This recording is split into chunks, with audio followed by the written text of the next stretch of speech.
The movie kicks off when 80s arcade legend Garrett the Garbage Man Garrison auctions off the weirdest yard sale loot ever, Steve's old doorknob salesman's stash, and accidentally unearths the orb and crystal which click together like redstone torches and ignite a glowing gateway to the overworld. Meanwhile, siblings Henry and Natalie, still reeling from their mum's passing, along with petting zoo dreamer Dawn, get roped into Henry's jetpack mishap at school and end up at Garrett's video game shop, where curiosity and a mischievous combine spell sends them rocketing into Minecraft space-time. Once they crash land in the blocky biomes, it's equal parts "this is fine" and creeper, but they soon stumble into Steve, the world-weary doorknob peddler turned overworld artisan who's been hoarding diamonds and fending off piglins since forever. Think of Steve as your ultimate tutorial NPC. He teaches them how to punch dirt, craft tools, and build a fortress before nightfall. Classic Minecraft mantra translated into cinematic quest beats. From there, the structure flows like a perfectly mined vein. An Act 1 setup in the real world, Act 2 crafting and dungeon crawling across forests and ravines to retrieve a replacement Earth crystal, and an epic Act 3 showdown as the Piglin Queen Malgosha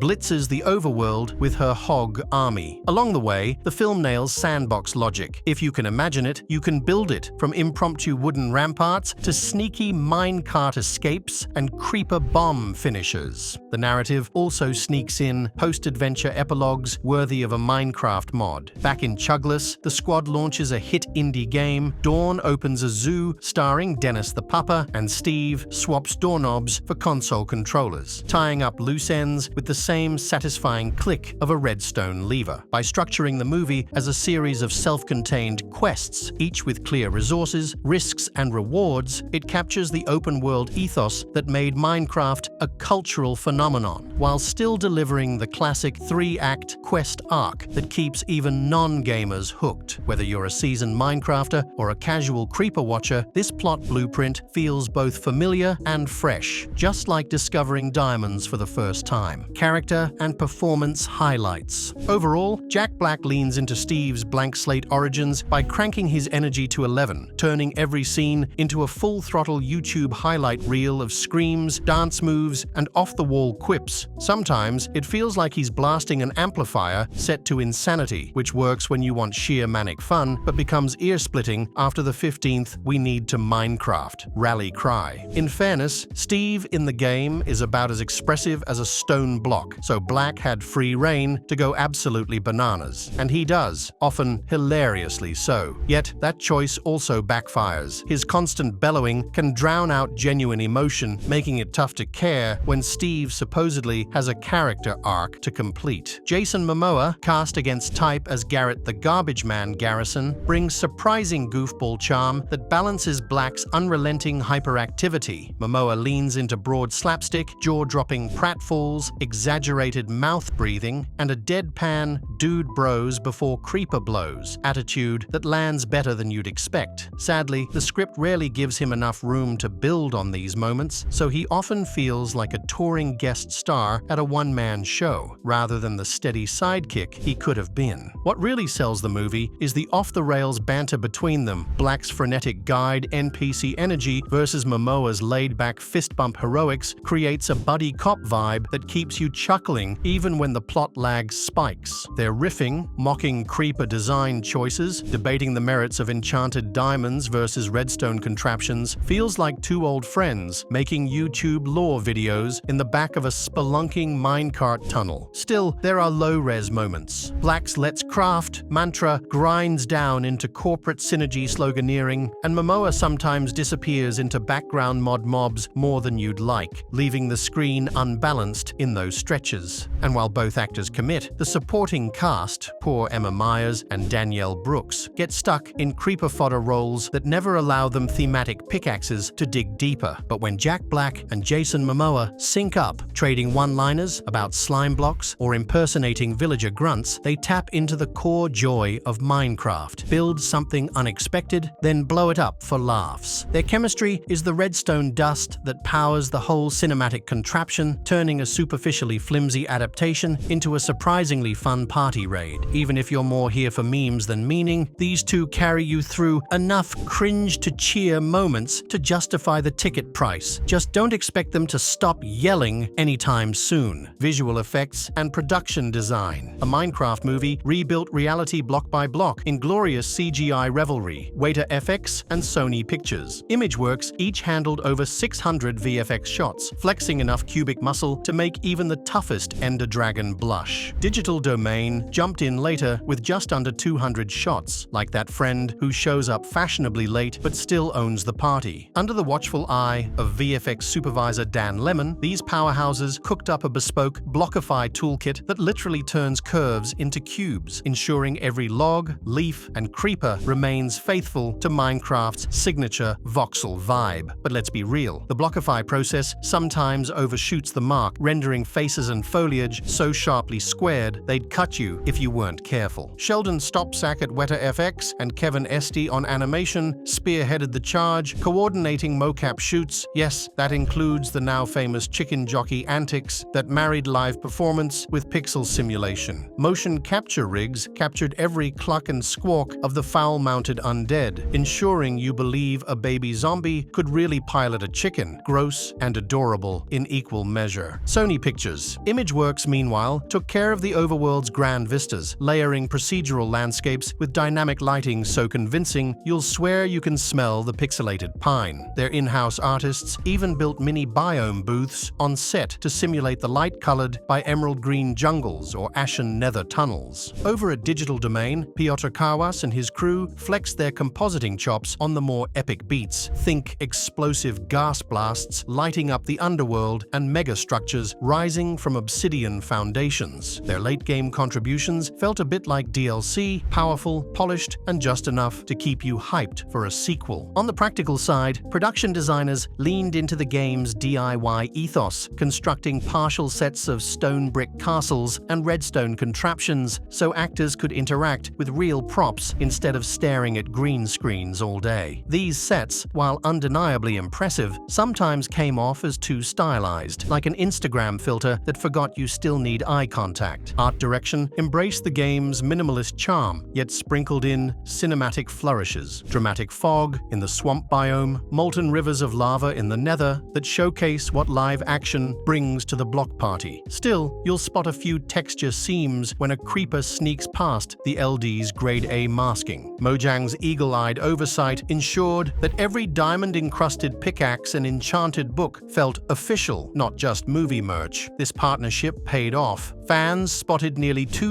hidden Easter eggs tucked into the environment. Talk about mining your own hype. In the end, the film's VFX pipeline is a testament to creative block building on an epic scale. Sure, some edges are too crisp, some shadows too pixel perfect, but when all three studios sync up, Imageworks, Weta FX, and Digital Domain, you get a mashup of tech wizardry that's every bit as addictive as smelting your first iron ingot. Whether you're here for the spectacle or nitpicking every texture, the movie's visual effects and production design deliver a sandbox spectacle that's impossibly literal and impossibly fun. Movie soundtrack. In just 34 seconds, Jack Black's Steve's Lava Chicken cooked up history by debuting at number 1, 78 on the Billboard Hot 100, the shortest song ever to chart, and even snagged a Guinness World Record. It turned a one-scene jingle into a viral phenomenon that smashed streaming records and had gamers and casual listeners alike clucking for more. From the moment Steve pours lava over a poor pixelated chicken, the tune's bouncy guitar riff and comedic sizzle cluck effects hook you instantly. Part novelty song, part hyperactive TikTok soundtrack. What feels like an in-game Easter egg becomes the film's marketing ace, with clips of kids and influencers recreating the chorus across social media. Black's ditty shattered previous records. Kid Cudi's 37-second Beautiful Trip once held the Hot 100 brevity title, but Steve's Lava Chicken stepped in at 34 seconds to claim the crown. It wasn't just American ears, it also stormed the UK singles chart's top 40 as the shortest entry ever, peaking in the teens despite not being the album's lead single. Makes one rethink a lot of things about life. Co-written by Black and director Jared Hess, the track compresses a full song arc, intro, chorus, gag-filled bridge, into less than half a minute. Producer Alan Shacklock leaned into retro rock camp flair, layering faux 8 8-bit synth under Black's over-the-top vocals, so it sounds like Tenacious D jamming in a pixel mine. The end result is deliberately absurd. You're rooting for that baked bird even as you crack up at lines like spicy feathers, crispy treasure, which are gloriously unhinged. Within days of the film's premiere, streams soared past 7 million in the US, fueled by playlists, memes, and surprise shoutouts from Black himself on Instagram. Teen streamers blasted it during live raids.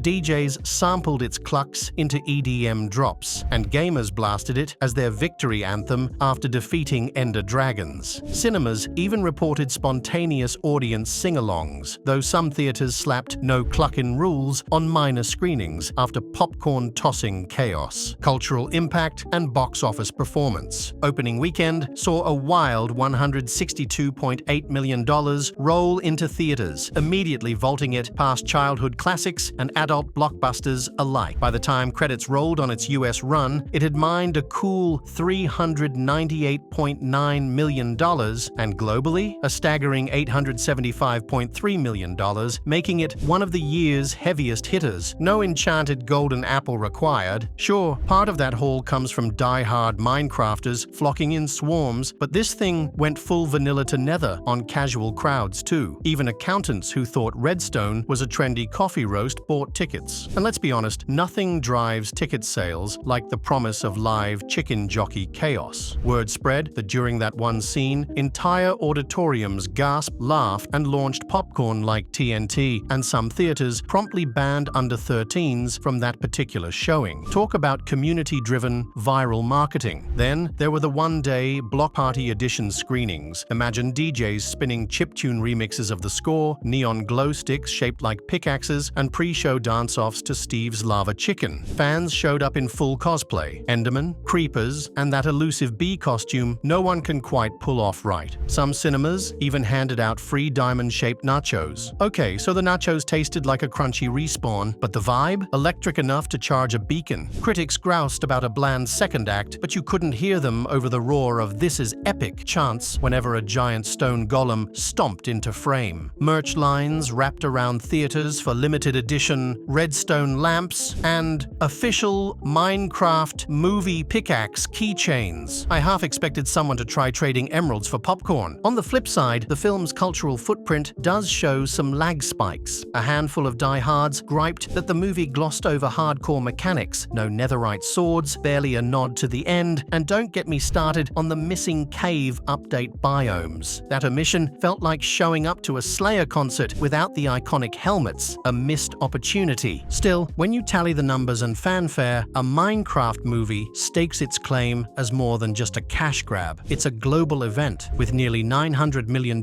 in its treasure chest and a legion of fans still singing "cluck, cluck" long after the credits. This cinematic crafting session proved that whether you're a Redstone engineer or a button masher, there's room in the overworld and the box office for everyone.